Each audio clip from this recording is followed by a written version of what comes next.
পেচ পাড়িয়া রাজকুমারী গলায় চন্দ্রহার। দিনে দিনে বাড়ছে তোমার চুলের বাহার।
বাঁশরি বাজায়।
झरना के पानी नदिया में मिली जाए, झरना के पानी नदिया में मिली जाए, हवा जे मुनो के सुई जाए, ओ पिया हवा जे मुनो के सुई जाए, हवा जे मुनो के सुई जाए, ओ पिया हवा जे मुनो के सुई जाए।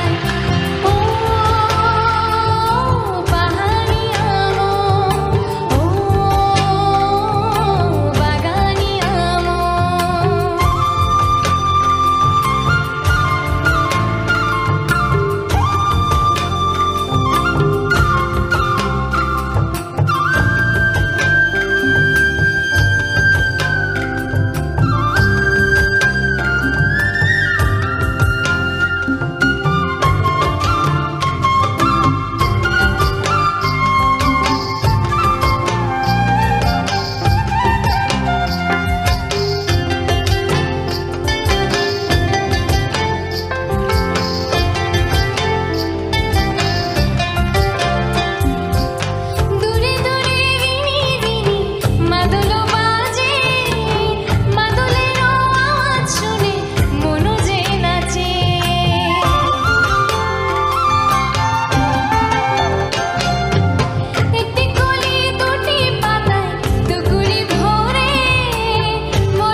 পাহাড়ি সাজে মেঘের মাদল বাজে ঝর্ণা নদী ছলাৎ ছলাৎ ছল কোন পাহাড়ি সাজে মেঘের মাদল বাজে ঝর্ণা নদী ছলাৎ ছলাৎ ছল তোকে এমন দিনে পড়ছে ভীষণ মনে আয় না এখন ভিজবো দুজন চল ওরে আয় না এখন ভিজবো দুজন চল ঝর্ণা নদী ছলাৎ ছলাৎ ছল কোন পাহাড়ি সাজে মেঘের মাদল বাজে ঝর্ণা নদী ছলাৎ ছলাৎ ছল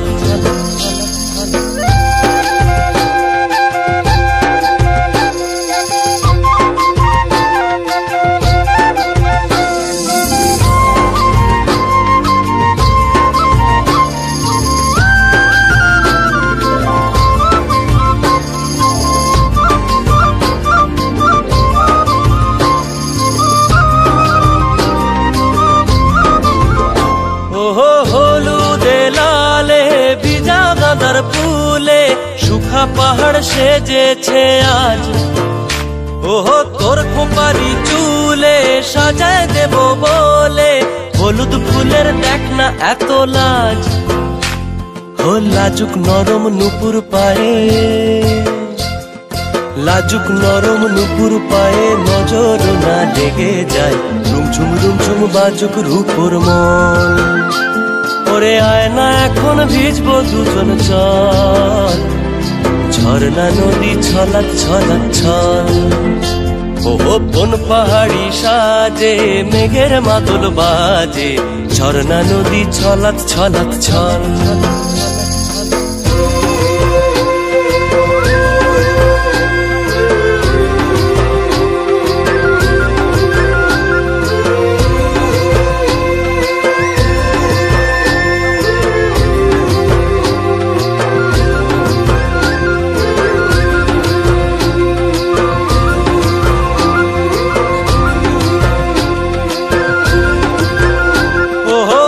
চোখেরই চাহনি নেশা ধরায় এখনই মহুয়াতে আজ নেশা নাই ওহো ভিজে আকাশ জুড়ে পোড়া বাঁশির সুরে তোর সাথে আজ চল না রে হারাই ও আনচান আনচান বুকেতে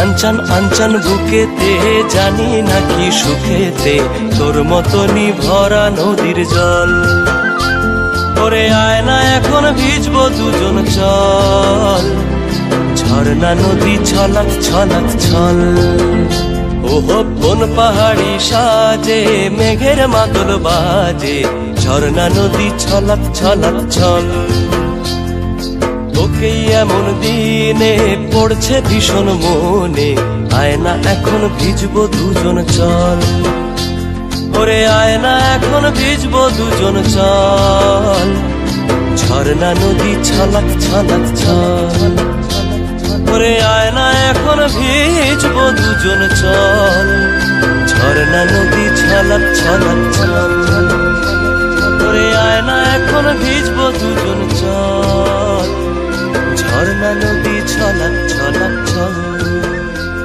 ওরে আয় না এখন ভিজবো দুজন চল ঝর্ণা নদী ছলাৎ ছলাৎ ছল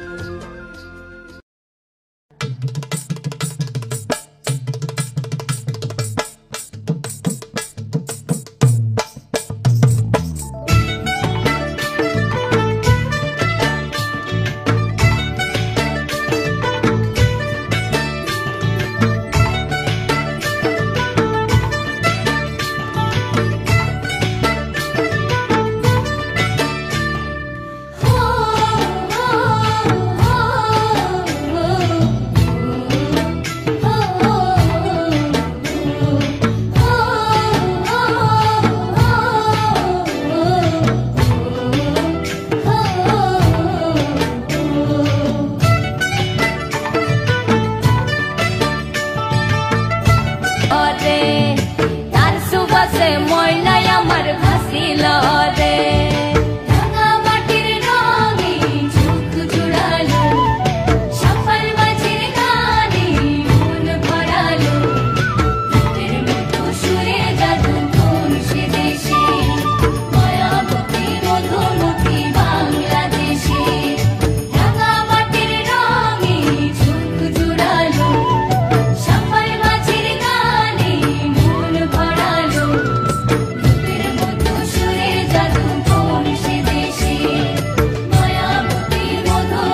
মাঝে আসিল রে রাঙা মাটির রঙে চোখ জোড়ালো সকাল মাঝের গানে মন ভরালো রূপের মধু সুরে জাদু কোন সে দেশে মায়াবতী মধুমতি বাংলাদেশে রাঙা মাটির রঙে চোখ জোড়ালো সকাল মাঝের গানে মন ভরালো রূপের মধু সুরে জাদু কোন সে দেশে মায়াবতী মধুমতি বাংলাদেশে।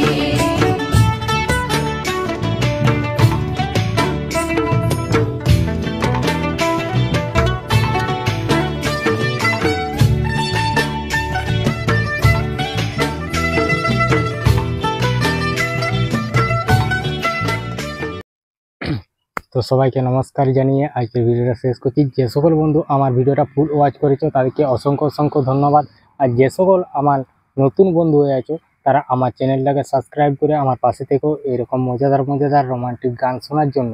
আর আমি যে আমার যে মানে আমি ভিডিও রেকর্ডিংয়ে যে তোমরা আগে যে ভিডিওটা দেখে এলে, তো আমি চাই যে আমাদের গ্রামের যে প্রাকৃতিক পরিবেশটা সেটাই আমি তুলে ধরতে। তো এইভাবে আমি আজ কিছুদিনেই কাজ করছি। তো রেকর্ডিং আমার মোবাইল দিয়ে শ্যুট করছি, শ্যুট করার পর আমি সেটাকে ফিল্টার দিচ্ছি, ফিল্টার দেওয়ার পর আমি সেটাকে ঠিকঠাকভাবে এডিটিং করছি। এডিটিংয়ের ব্যাপারে সব কিছু বলবো, আরও ইম্পর্টেন্ট কিছু কথা আছে সেগুলোও তোমাদেরকে শেয়ার করব। তো প্রথমে জানাই যে যে সকল বন্ধু আমার এখন পর্যন্ত অ্যাক্টিভ আছো, তো সবাই একটু এই ছোট ভাইটাকে সাপোর্ট করো, একটি লাইক করে দাও আর একটি সুন্দর করে কমেন্ট করে দাও, তাহলে আমার ভিডিও বানাতে আরও মানে উৎসাহিত লাগবে, আরও তোমাদের জন্য মজাদার মজাদার রোমান্টিক গান নিয়ে আসবো। তো এইভাবেই চলতে থাকে আমার ভিডিও রেকর্ডিং, এইভাবেই আমি চলতে থাকে। আমার যে আগের ভিডিও তো দেখেইছো যে আমাদের গ্রামের কিছু কিছু সুন্দর সুন্দর জায়গা আছে বা প্রাকৃতিক পরিবেশ আছে, সেসবই আমি তোমাদের সাথে তুলে ধরবো। হ্যাঁ, সবাই অন্যরকম করছে, আমি একটু অন্যরকম করার চেষ্টা করছি। যদি তোমাদের ভালোবাসা বা তোমাদের সাপোর্ট পাই তাহলে আরও অন্যদিন আবার সুন্দর সুন্দর মানে জায়গা তোমাদের তুলে ধরবো। তো এইরকমভাবেই আমি করছি আর কি ভিডিওগুলা। তো কীরকম লাগছে সেটা তো বললামই, যে একটা কমেন্টে জানিও। তো যদি আমার শেষ পর্যন্ত দেখে থাকো, তো এই এডিটিংয়ের ব্যাপারে বলছি। এডিটিং যে সকল আমার নতুন বন্ধু হয়ে আছো তারা এডিটিং কিভাবে করে জানি না, অনেক বন্ধু এডিটিং জানে, নতুন হলেও সে জানে। আর কিছু কিছু বন্ধু আমার যে সব নতুন আছো তারা হয়তো এডিটিংটা জানো না। এমনকি আমাদেরকে অনেকেই কমেন্ট করে, তো আমাদের এই ভিডিওর মধ্যে কমেন্ট করে না, ভিডিও কমেন্ট করে বলতে আমার শর্ট ভিডিওতে কমেন্ট করে যে দিদি কিভাবে এডিটিং করো, কিভাবে ইয়ে করো। হ্যাঁ, তো তাদেরকে বলছি। তো আমি যে মানে অধিকাংশ ভিডিওতে যে আমি ফিল্টার দিই, সেই ফিল্টারটা দিয়ে আমি হচ্ছে ক্যাপকাট অ্যাপ থেকে। তো ক্যাপকাট অ্যাপ থেকে আমি ফিল্টারটা দেওয়ার পর আমি কি করি, যে ওটা আমি সেভ করে নিই, সেভ করে আমি এডিটিং করি আরেকটা অন্য অ্যাপ দিয়ে। তো সেটাই তোমাদেরকে আমি বলছি। তো ক্যাপকাট অ্যাপ যদি কেউ মানে ইউজ করো বা কি ক্যাপকাট অ্যাপ থেকে কেউ এডিটিং করো, তো সেটা হচ্ছে তোমার, সেটা তো সবাই জানো। আর যে সকল বন্ধু না জানো, সেটা ক্যাপকাট অ্যাপ চালাতে গেলে একটা ভিপিএন লাগবে, কারণ অন্য সার্ভারের সাথে ইয়ে করে মানে ওটা তাহলে স্টার্ট হবে সব কিছু। আমার যেমন সব কিছু আমার ক্যাপকাট অ্যাপটাতে আমার সব কিছু তোমার ফিল্টার বলো, অ্যানিমেশন বলো, সব কিছু আমি পেয়েছি। হয়তো কিছু আছে কিনা জানি না, সেগুলো হয়তো আমার ঘাটা হয়নি। তো ক্যাপকাট অ্যাপে আমি খুবই কম এডিটিং করি। এডিটিং বলতে কি, আমি ক্যাপকাট অ্যাপে কী করি, তো আমি করি অনলি ফিল্টার দিই, ফিল্টার দিয়ে ওখানে ভিডিওটা সেভ করে নিয়ে আসি আমি আরেকটা মানে অ্যাপসের মধ্যে, যেটাই আমি এডিটিং করি এবং আগেও করে যাচ্ছি, এখনও করছি। সেটা হলো ইনশট অ্যাপ। ইনশট অ্যাপটা মোটামুটি অনেকটাই সোজা, আমার নতুন বন্ধুদের ক্ষেত্রে বা পুরাতন বন্ধুদের ক্ষেত্রে সবার ক্ষেত্রেই সোজা। তো এই ভিডিওটায় আমি যেসব কিছু মানে এডিটিং করেছি, কতটা মানে কতটা কিভাবে আমি তোমার থাম্বনেইলটা বানিয়েছি, সেসব কিছু বিস্তারিতভাবে আমার আছে, দেয়া থাকবে আমার এই ভিডিওর শেষ দিকে। তো আমি সেই সব দেখাবার জন্য তো আমি কি করেছি, আমি স্ক্রিন রেকর্ড করে রেখেছি, মানে প্রথম শুরু থেকে শেষ পর্যন্ত কীভাবে এডিটিংটা আমি করেছি। তো সেটাই আমি পুরো একদম স্ক্রিন রেকর্ড করে রেখেছি, সেটা তোমাদেরকে দেখাবো এবং কি বলে দেব। তো আমি তো প্রত্যেক ভিডিওতে কিভাবে এডিটিং করেছি, কিভাবে ভিডিওটা বানিয়েছি, কিভাবে ইয়ে করেছি, আমি সব ভিডিওতেই আমি শেষের দিকে বলে থাকি, সেরকম এটাও আমি বলে দিচ্ছি। তো আজকে থাম্বনেলটা আমি একটু অন্যরকম বানাবার চেষ্টা করেছি, তো কেমন লেগেছে অবশ্যই একটু জানিও। তো এরকমভাবেই আমি এডিটিং করি। তো তোমাদের কেমন লেগেছে সেটা তো বলার কিছু নেই, তো একবার জানাতে পারো। আর আরেকটা কথা, আর হচ্ছে আমাদের যে গ্রামের পরিবেশটা আমি যে তুলে ধরেছি, তো আশেপাশে মোটামুটি অনেক অনেক ভালো ভালো জায়গা আছে, মানে খুব সুন্দর জায়গা আছে। তো এখন বলি যে আমাদের আমাদের গ্রামটা হচ্ছে বনকাটা বলে একটি জায়গা, আমাদের ডিস্ট্রিক্ট বাঁকুড়া। আর হচ্ছে আমাদের পোস্ট অফিস, মানে তোমার পোস্ট অফিসটা হচ্ছে লক্ষ্মীসাগর। তারপরে এই আশেপাশে ঘোরার জায়গা বলতে সেরকম রোমান্টিক জায়গা একমাত্র আছে আমাদের এখান থেকে মোটামুটি 22 থেকে 25 কিমির মতো মুকুটমণিপুর। আমাদের মুকুটমণিপুর সামনেই, বেশি সময় লাগে না আমাদের যেতে। তারপরে এই ধারে আছে গনগনি, এইসব আর কি জায়গা আছে। তো ওগুলো অনেকটাই দূরত্ব, কিন্তু তার থেকে কম দূরত্বের মধ্যে হচ্ছে আমাদের মুকুটমণিপুর। তো আমাদের গ্রামের কত সুন্দর সুন্দর জায়গা আছে, সেগুলা এখনো পর্যন্ত আমি যেগুলা তুলে ধরতে পারিনি। তো আমার কিছু কাজের জন্য আমি এখনো বেরোতে পারিনি। তো যেসব আমার আশেপাশের জায়গাগুলো ছিল সেটা আমার এই চ্যানেল করে আমি সবেই দেখাইছি। তো আমি যে আমার যে ভিডিওটা এডিটিং করেছি বা ভিডিওটা যে ইয়ে করছি, আমাদের প্রাকৃতিক পরিবেশটাকে কিছু রোমান্টিক গান দিয়ে সাজিয়ে সুন্দর একটি থাম্বনেল বানিয়ে, তো এই রকমভাবেই তোমাদের কাছে আমি তুলে ধরেছি। তো এইরকমভাবে আরও আগে তুলে ধরবো, আরও কিছু কিছু সুন্দর সুন্দর নতুন জায়গা আছে, সেগুলাও তোমাদেরকে সব দেখাবো যখন এই কাজটাতে নেমেছি। বা আমাদের গ্রামের পরিবেশটাকে আমি তুলে ধরতে চেয়েছি, আমি যেটুকু আছে পুরো A to Z যতগুলো মোটামুটি ভালো ভালো জায়গা আছে আমি সব তুলে ধরবো। আমাদের মাঠ, তারপরে মাঠ, পুকুর, হ্যাঁ। আর অনেকেই বলে ফেসবুকে, কিছু কিছু লোক বলে যে ফেসবুকে তাল গাছ, তাল তোলা ভাইরাল। আমার এখানে যে তাল গাছ আছে, মানে সেটা তোমরা দেখলে অবাক হয়ে যাবে, এত পরিমাণে তাল গাছ। তাল তোলা বলতে যে ভাইরাল তাল তোলা, ওখানে কটা তাল গাছ আছে? আমাদের এখানে 500 থেকে 1000 তাল গাছ নিয়ে একটা পুকুর আছে, বিরাট বড়। সেখানে ভিডিও বানানো যাবে, ভিডিওর কোনো অসুবিধা নেই, কিন্তু ওদের লোকজন সব সময় থাকে। তো আমরা এখনো পর্যন্ত সেরকম বাইরে ভিডিও বানাতে যাইনি, আমাদের এই আশেপাশেই বানাই। তো এই জন্য আমাদের যাওয়া হয়নি ওদিকে ভিডিও বানাতে। তো এই ব্যাপার। তো আর আমি বেশি কিছু বলবো না, তো আমার এইটুকুনি ইয়ে ছিল। তো আজকের ভিডিওটা শেষ করলাম। তো শেষ করার আগে এটাই বলছি যে যদি কেউ থেকে থাকো, তো আমার এডিটিংটা দেখতে পারো যদি তোমাদের কাজে লাগে। চলো এডিটিংটা দেখতে থাকো।